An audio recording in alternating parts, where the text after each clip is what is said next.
যেমনটি বলেছিলাম আমরা সান্তো পোর্তেতে আসছি। এইটা সান্তো পোর্তের সেন্টার। ওই ৫,০০০ লোকের বাস, ছোট একটা শহরতলি সমুদ্রের পাড়ে। এর আগেও বলেছি এটা আফ্রিকার মরক্কো খুবই কাছের, খুবই কাছের। ভৌগোলিকভাবে এটা আফ্রিকার অংশ হতে পারত, কিন্তু রাজনৈতিক কারণে এটা পর্তুগালের অংশ। পর্তুগাল থেকে যদিও ১,০০০ কিলোমিটার দূরে, হয়তো মরক্কো থেকে ১০০-২০০ কিলোমিটার, কিন্তু যেহেতু পর্তুগালের অংশ সেহেতু এটা পর্তুগাল। এবং পর্তুগালের একটা প্রভিন্স, বিশেষ করে দ্বীপ প্রভিন্স, সেটার নাম হইল মাদাইরা। মাদাইরার আশেপাশের যতগুলা ছোট ছোট দ্বীপ আছে সবগুলো মিলিয়ে মাদাইরা প্রভিন্সের অন্তর্ভুক্ত এটা। সেজন্য এটা মাদাইরা প্রভিন্সের অন্তর্ভুক্ত, কিন্তু এটা একটা আলাদা দ্বীপ, মাদাইরা থেকে ৬০-৭০ কিলোমিটার দূরে। এটার নাম হলো সান্তো পোর্তো। এবং এটা ইউরোপিয়ান ইউনিয়নের অন্তর্ভুক্ত, পর্তুগালের অন্তর্ভুক্ত। মুদ্রাটাও এখানে ইউরো, কারণ ইউরোপিয়ান ইউনিয়নের প্রায় ম্যাক্সিমাম কান্ট্রির মুদ্রা ইউরো, পর্তুগালের ইউরো, সেজন্য এখানে ইউরো। এখানে কোনো মানি চেঞ্জ করতে হয় না, আমাদের জন্য একটু সুবিধাই। আমরা এখন সান্তো পোর্তেতে আছি। Thank you. আমরা লা পোর্তেতে আছি। বালো দো কাসো দোকানে, বালো দো কাসো একটা খাবারের নাম। এই খাবারের দোকান থেকে আমরা বালো দো কাসো খেলাম। এখানে একটা পাঞ্জাবের লোকের সাথে দেখা হয়ে গেল, হরিয়ানার। দোকানটার নাম বালো দো কাসো। এবং এরা যে খাবারটা খায়, রসুন দেওয়া ব্রেডের মাঝখানে এবং গরম করা, সেটার নাম বালো দো কাসো। আমরা সেই সান্তো পোর্তোতে আছি। এটা হলো সান্তো পোর্তোর সেন্টার বলা যায় না, এটি সান্তো পোর্তোর সেন্টার। এবং পেছনেই সাথেই লাগানো হলো আটলান্টিক, আপনারা যেটা দেখতেছেন। এই শহরে বা এই দ্বীপে মাত্র ৫,০০০ লোক থাকে। ট্যুরিস্টরা আসে প্রত্যেকদিন, ট্যুরিস্টরা এখান থেকে যায়। এখানে সপ্তাহে ৪ দিন একটা শিপ আসে। আমরা যে শিপটা আসলাম আপনারা দেখেছেন বা দেখবেন, সেই শিপটা সকালে আসে মাদাইরার থেকে। সকাল ৮টায় ছাড়ে, 10:30 এখানে পৌঁছায়। আবার এখান থেকে 6টায় রিটার্ন করে, 8:30টায় গিয়ে মাদাইরায় পৌঁছায়। আমরা সেই শিপটায় যাব আজকে। আমরা সেই মাদাইরার থেকে আসলাম, পোর্তো সান্তোতে আসলাম। আমরা আজকে সারাদিন পোর্তো সান্তোতে আসলাম, সন্ধ্যাবেলায় আমরা ফেরত যাব। আমরা এখন আছি একটা দ্বীপে। দ্বীপটার নাম হলো, ছোট একটা দ্বীপ, দ্বীপটার নাম হলো সান্তো পোর্তো। এই দ্বীপটা আসলে ভৌগোলিকভাবে অবস্থান হচ্ছে মরক্কোর একেবারে কাছে, আফ্রিকার কাছে, আটলান্টিকের মাঝখানে। কিন্তু পলিটিক্যালি এই দ্বীপটার মালিক পর্তুগাল, তাই এই দ্বীপটা অটোমেটিক্যালি ইউরোপিয়ান ইউনিয়নের মেম্বার কান্ট্রি। পর্তুগালের এরা সবাই ইউরোপিয়ান মেম্বার কান্ট্রি, ইউরোপিয়ান পাসপোর্টধারী প্রত্যেকেই। এবং পর্তুগাল ইউরোপিয়ান মুদ্রা ইউরো যেহেতু বহন করে, তাদেরও ইউরোপিয়ান মুদ্রা। এবং এই দ্বীপটা পর্তুগালের থেকে, মানে লিসবন থেকে ১,০০০ কিলোমিটার দূরে, কিন্তু মরক্কোর থেকে ১০০-১৫০ কিলোমিটার দূরে। এবং এটা পর্তুগালের একটা প্রভিন্স বলা যায়, দ্বীপ প্রভিন্স, যেটার নাম হচ্ছে মাদাইরা। এবং এই মাদাইরা প্রভিন্সের আন্ডারে একাধিক ছোট ছোট দ্বীপ আছে, খুব বেশি না, ছোট ছোট দ্বীপ আছে। অনেকগুলো দ্বীপে মানুষও থাকে না। আমরা সেই মাদাইরা শহরের, মাদাইরা দ্বীপের মেন সিটি যেটা, মেন শহর যেটা, বা মাদাইরা যে প্রভিন্স আছে, তার রাজধানী ফুনশাল থেকে আমরা 2.5 ঘন্টার শিপে, 2.5 ঘন্টার জাহাজে আটলান্টিকের উপর দিয়ে আমরা আসলাম। এখন আটলান্টিকের পাড়ে আছি। এইটা হচ্ছে সান্তো পর্তো। আমরা সান্তো পর্তো সেন্টারে আছি এবং এইখানের টোটাল লোক সংখ্যা 5,000-এর মতো। এবং এখানে তেমন কোনো উপরের লেভেলের শিক্ষা প্রতিষ্ঠান নাই, ম্যাক্সিমাম হাই স্কুল পর্যন্ত। এদের বাচ্চারা যখন বড় হয়, স্কুলে শেষ হয়, তারা আরও কিছু পড়ালেখার জন্য ইউনিভার্সিটি যদি বলি, কলেজ যদি বলি, তাদেরকে মাদেরা চলে যেতে হয় অথবা লিসাবোতে যাইতে হয়। আর এখানে কাজের অপরচুনিটি খুবই কম, অল্প কিছু ট্যুরিস্ট বেস কাজের জায়গা। সে ট্যুরিস্ট বেস কাজের জায়গাতে এরা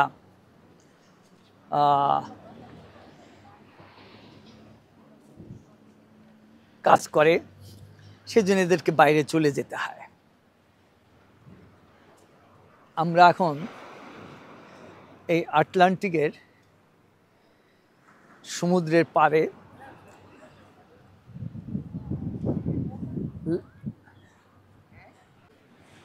সিশোর, বালির সিশোরটা আমার কাছে খুব পছন্দ। আমাদের কক্সবাজারটাও বালি, এখানে লাল বালি, আমাদের কক্সবাজারে সাধারণত সাদা বালি।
হাঁটতে অনেক ভাল লাগে, তা বালিটা আরামের বালি।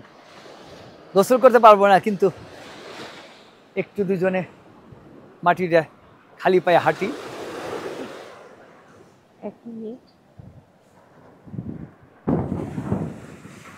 আমরা এই সি বিচ সান্তো পর্তোতে আছি। গোসল করা যাবে না, শীত, কেউ গোসল করছে না। সমুদ্র অনেক ঠান্ডা, বালির সমুদ্র সৈকত, খালি পায়ে হাঁটতে আমাদের দুজনের ভালোই লাগছে। এটা একটা সুন্দর সি বিচ, কিন্তু দ্বীপটাই ছোট। এই ছোট দ্বীপ হওয়ার কারণে ভিড়টাও কম। এখানে লোকাল লোকের সংখ্যা ম্যাক্সিমাম 5,000। আমরা আসলাম মাদাইরার ফুনচাল থেকে, এখানকার লোকাল কিছু লোক, সেজন্য সি বিচের লোকের সংখ্যা অত বেশি না, বেশি হওয়ার সম্ভাবনাও নেই।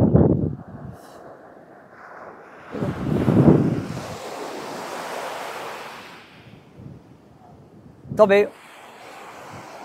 টেম্পারেচার বেশি না হলেও 20, 25, 22 এরকম টেম্পারেচার হওয়ার কারণে আমার কাছে অত বেশি শীত লাগতেছে না, বা শীত মনে হচ্ছে না, কিছুটা ঠান্ডা বলা যায়। কিন্তু মেঘলা ভাবটা আছে মাদাইরার মতো। এখানকার লোকাল যারা লোক, তাদের দেখতে একটু অন্যরকম। আমাদের দেশে যেমন বাংলাদেশে কিন্তু চাকমাদের আলাদা একটা ধরন আছে, এবং এখানকার লোকাল লোকদের এরকম ধারণা আছে। আমরা এখানের একটা রেস্টুরেন্টে খেলাম। সেই রেস্টুরেন্টের একজন পাঞ্জাবের লোকের সাথে দেখা, সেই আমাদেরকে খাওয়ালো। হরিয়ানার লোক।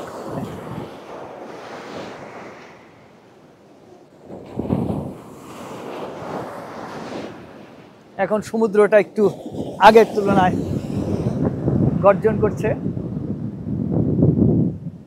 সমুদ্রের পানি এবং সৈকত সবটাই পরিষ্কার, যেটা খেয়াল করার মতো পরিষ্কার। সবাই আমাদের মতো যারা 2-4 জন হাঁটছে, তারা জুতা স্যান্ডেলটা হাতে নিয়ে হাঁটতেছে। গোসল করতে কেউ নামে নাই, কারণ গোসল করার জন্য যে মিনিমাম একটা টেম্পারেচার লাগে, এই জায়গায় সেই টেম্পারেচারটা নাই, তার চেয়ে কম।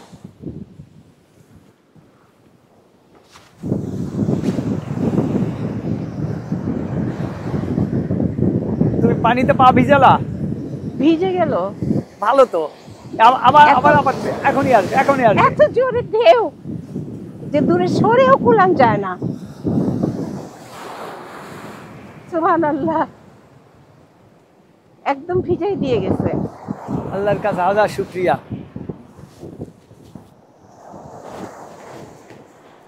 এত উঁচায় চলে আসে ঢেউটা, হ্যাঁ, আমি তো ধারণাই করি নাই কি? যে এত উপরে চলে আসবে।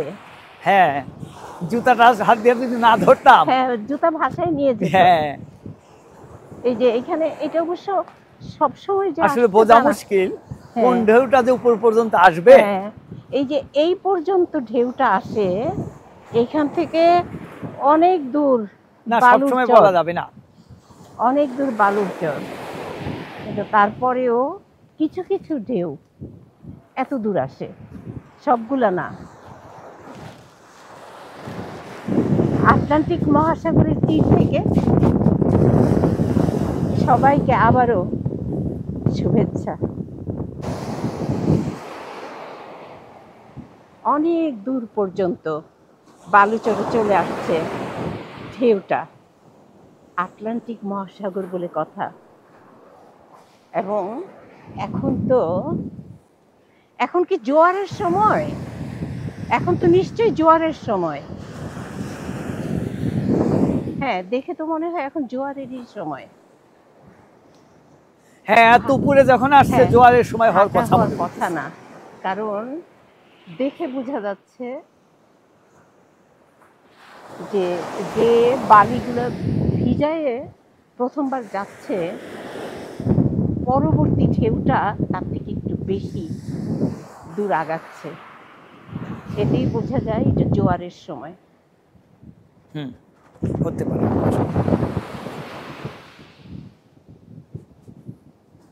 সুবহানাল্লাহ।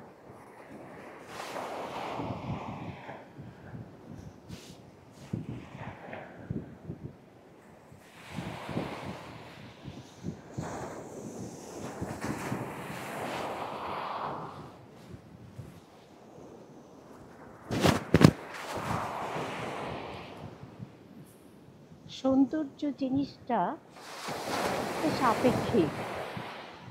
ভয়ঙ্কর কিছুর মধ্যেও সৌন্দর্য আছে।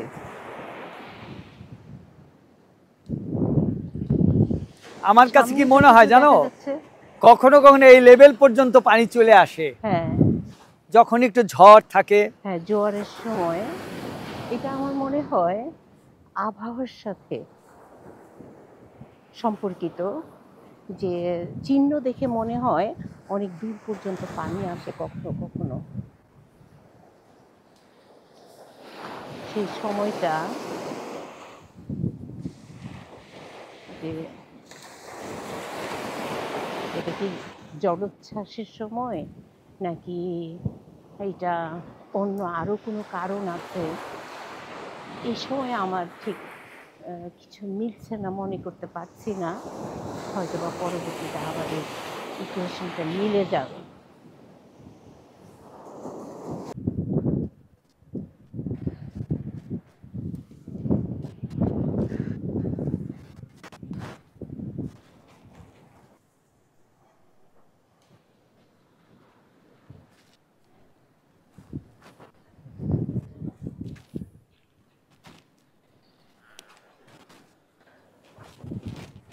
লাভ পড়তে সমুদ্র সৈকতের পাড়েই বিভিন্ন অনুষ্ঠান এই খোলামেলা জায়গাগুলোতেই।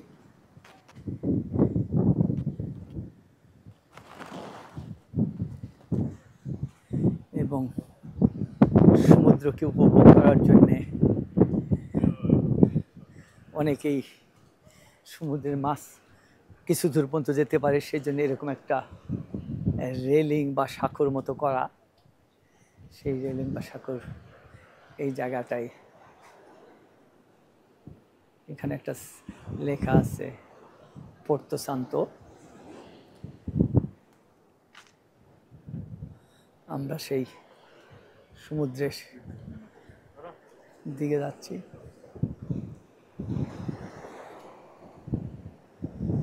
বাঁ দিকেও শিষ্য। ও বললাম একটু আগে যে কেউ গোসল করছে না শীতের কারণে, একটু বাতাসের কারণে। শীতটা আবার অত বড় নয় যে জ্যাকেট পরতে হবে। সামনে আটলান্টিক, আবার এদিকটাও শিশোর একেবারে শেষ পর্যন্ত সুন্দর বালি, কিন্তু শিশোরটা খালি।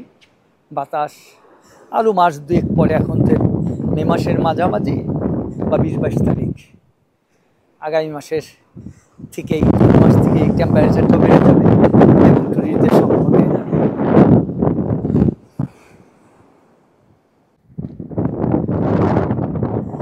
আমরা এখন আটলান্টিকের তীরে আছি। সান্তো পোর্তো দ্বীপের সমুদ্র সৈকত। সান্তো পোর্তো হচ্ছে একটা ছোট্ট দ্বীপ, যে দ্বীপটা আফ্রিকার মরক্কোর কাছেই 100 কিলোমিটার 150 কিলোমিটার হবে। পর্তুগাল থেকে প্রায় 1000 কিলোমিটার দূরে। যদিও পর্তুগালের থেকে 1000 কিলোমিটার দূরে মরক্কো আফ্রিকার সাথে লাগানো, তবুও এই দ্বীপটা পর্তুগালের একটা অংশ এবং সেই অর্থে ইউরোপিয়ান ইউনিয়নের একটা অংশ। এবং এখানে যারা বাস করে, এখানকার যারা নাগরিক, তারা ইউরোপিয়ান ইউনিয়ন তথা পর্তুগালের নাগরিক। এবং সেই সাথে পর্তুগালের মুদ্রা যেহেতু ইউরো, এখানকার মুদ্রা ইউরো। এই দ্বীপটায় মাত্র 5000 লোক বাস করে। এই দ্বীপটা হচ্ছে পর্তুগালের একটা দ্বীপ প্রভিন্স, যে প্রভিন্সটার নাম হলো মাদাইরা। মাদাইরা এখান থেকে 60-70 কিলোমিটার দূরে, এবং মাদাইরার আশেপাশে কিছু কিছু ছোট ছোট দ্বীপ আছে, যেগুলো এই মাদাইরা প্রভিন্সের অন্তর্গত। এবং এই সান্তো পোর্তো হচ্ছে এই মাদাইরা প্রভিন্সের অংশ। এখানে স্কুল আছে ম্যাক্সিমাম হাই স্কুল পর্যন্ত, তার উপরে নাই। সেজন্য জায়গায় উপরের লেভেলের বাচ্চাগুলো মাদাইরাতে চলে যায় অথবা পর্তুগালের লিসাবোতে চলে যায়। এখানে কর্মসংস্থানের সুযোগ খুবই কম, কিছু ট্যুরিস্টদের ছাড়া আর কিছুই নেই, কোনো ইন্ডাস্ট্রি নাই। যদি এখানে একটা ছোট্ট এয়ারপোর্ট আছে, সেই এয়ারপোর্টটা আমার মনে হয় না কমার্শিয়াল, এটা আর্মি বেস এরকমই। এই সমুদ্রে এই মাদাইরার উপকূলের পানিগুলা সবুজ, পানিগুলা দেখতে অনেকটা সবুজ। আপনি দেখেন পানিটা সবুজ মনে হচ্ছে, কিন্তু পরিষ্কার, একেবারেই পরিষ্কার। এবং সমুদ্র সৈকত টোটালটা ঘুরে দেখলাম, সবটাই পরিষ্কার পরিচ্ছন্ন, ভালো লাগলো। আজকে সমুদ্রে পানিতে নামার সুযোগ কম, কারণ টেম্পারেচারটা পানিতে নামার জন্য বেশি কম। মে মাসের শেষ পর্যায়ে, সেজন্য এখন ওইভাবে ওই পানিতে নেমে গোসল করা সমুদ্রে, এটাও আগামী মাস থেকে করবে, সে তখন হয়তো টুরিস্টের সংখ্যাটাও বাড়বে। প্রাইস লেভেলের কথা যদি বলি, হ্যাঁ ভিয়েনার চেয়ে একটু কম, কিন্তু খুব যে কম তা না। হোটেলটা আরও একটু কম হলে পারতো, খাবার খরচ আর একটু কম হলে পারতো, কিন্তু কোয়ালিটিটা মোটামুটি সব দিক থেকে, সিকিউরিটির দিক থেকে এবং খাবার কোয়ালিটির দিক থেকে, পরিষ্কার পরিচ্ছন্নতার কোয়ালিটির কথা চিন্তা করলে ভালো চলে এবং বেশ ভালো। ইউরোপের বা অস্ট্রিয়ার সাথে যদি কম্পেয়ার করি, অতরূপ না হলেও চলবে না তা না। সবাইকে শুভেচ্ছা জানাচ্ছি সান্তো পোর্তো সমুদ্র সৈকত থেকে। আসসালামু আলাইকুম।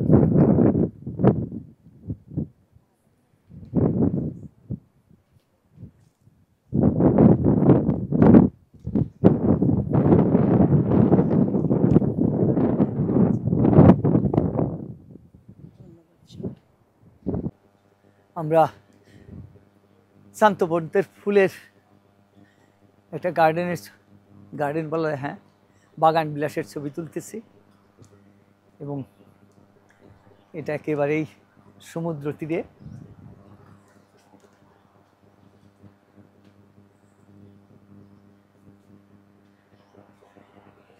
নাইট দেখো, এই দিকটাও অনেক সুন্দর, দেখো দেখো, এই যে আটলান্টিকের পাড়ে খেজুর গাছগুলো সবগুলো মিলিয়ে সুন্দর।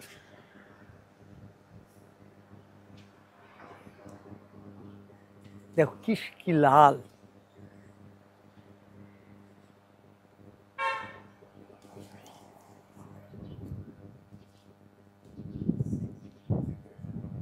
আমরা যদি এদিকে আসি,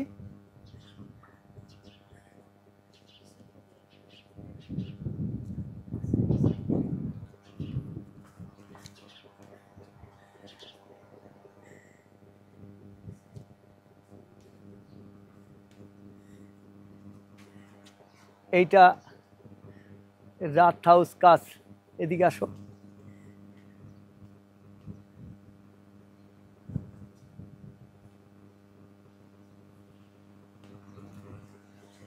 নাহিদ এদিকে দেখো, এই ফুলটাও সুন্দর।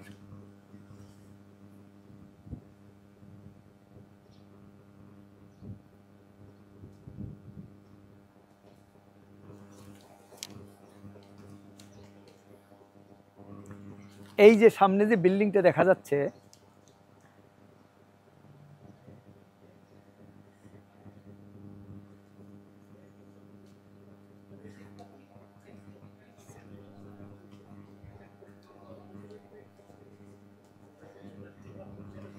এইটাই হচ্ছে শান্তপর্তর সেন্টার, যেটা মিউনিসিপ্যাল বিল্ডিং। এটা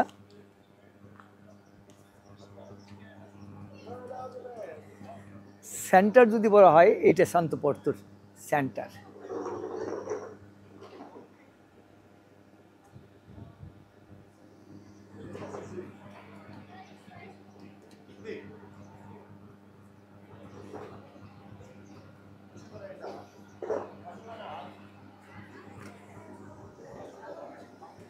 তুমি একটু আইস খেতে চাও?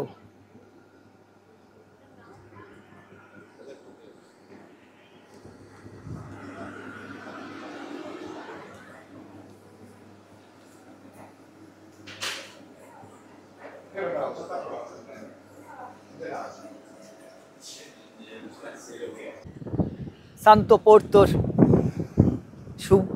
উপকূলটায় আমরা একটু ভিডিও করছি। এটা আমরা শুরু করছি শান্তপর্তর প্রথম যে দ্বীপটা দেখলেন, সেই দ্বীপটার কোনো জনবসতি নাই। তারপর অনেক দূর পর্যন্তই জনবসতি খুবই কম, তারপর থেকে আস্তে আস্তে আস্তে আস্তে জনবসতি শুরু হয়েছে। এই আপনি বাকিকে যে দেখতেছেন, এইটাই হচ্ছে শান্তপর্ত। টোটাল জনসংখ্যা জায়গা 5,000, ছোট্ট একটা দ্বীপ। এইটার অনেকটা অ্যাটমসফিয়ার অনেকটা আফ্রিকার মতো, এবং এইটা শেষ পর্যায়ে যেমন যে দ্বীপগুলো দেখতেছেন, ওগুলাও জনমানবহীন। শুধু এই শান্তপর্ততেই লোক সংখ্যা বাস করে। আপনারা সবাইকে শুভেচ্ছা জানাচ্ছি শান্তপর্ত দ্বীপ থেকে, পর্তুগাল। সবাইকে ধন্যবাদ। আসসালামু আলাইকুম।